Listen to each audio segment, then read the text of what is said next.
চরম রহস্যময় ও জ্ঞানগর্ভ সনাতন বৈদিক হিন্দু ধর্মগ্রন্থসমূহ আর সেই সব ধর্মগ্রন্থের অতল গভীর জ্ঞান ও অমৃত নিয়ে বিরাজ করছে উপনিষদসমূহ ও তার মন্ত্রাবলী। ধীরে ধীরে যুক্তিতর্ক ও ব্যাখ্যার পর্দা সরিয়ে চলুন জেনে নেই হিন্দু ধর্মীয় গ্রন্থের কিছু মন্ত্রাবলী ও তার অর্থসমূহ। জানতে হলে এবং এই চ্যানেলে নতুন হলে এখনই সাবস্ক্রাইব করুন আমাদের বাঙালির তন্ত্রমন্ত্র ইউটিউব চ্যানেলটিকে। বাংলা ভাষায় সাজানো অডিও ও ভিডিও লাইব্রেরি।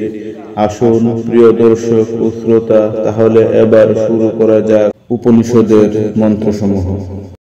বৃহদারণ্যক উপনিষদ, তৃতীয় অধ্যায়, পঞ্চম ব্রাহ্মণ। এবার কুশিতক বংশের কোহুল এগিয়ে এসে চাক্রায়ণ ও সুস্থির মতো প্রায় একই প্রশ্ন রাখলেন যাজ্ঞবল্ক্যের কাছে। যাজ্ঞবল্ক্য, সাক্ষাৎ অপরোক্ষ যে ব্রহ্ম, তার বিষয় আমায় বলুন। উশস্তিকে যে জবাব দিয়েছিলেন যাজ্ঞবল্ক্য, সেই একই জবাব দিলেন কোহুলকেও। আপনার অন্তরে আত্মারূপে যিনি বিরাজ করছেন, তিনি সর্বান্তর। কোহুল জানতে চাইলেন, কে এই সর্বান্তর, কেমন করে বা? যাজ্ঞবল্ক্য বললেন, কোহুল, শরীরের ধর্ম কি? ক্ষুধা, তৃষ্ণা, সুখ, মোহ, জরা, মৃত্যু জীবদেহ মাত্রেরই।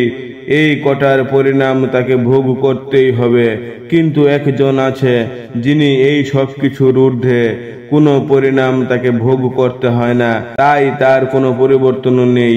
তিনি সেই আত্মা, সবার অন্তরে বিরাজ করছেন, সর্বান্তর। কোহুল যে এ ব্যাপারে আরো কিছু জানতে ইচ্ছুক তা বুঝতে পেরে যাজ্ঞবল্ক্য বললেন, কোহুল, এই সর্বান্তর আত্মাকে জানতে হলে, উপলব্ধি করতে হলে যত রকম এষণা অর্থাৎ কামনা আছে তা ত্যাগ করতে হবে।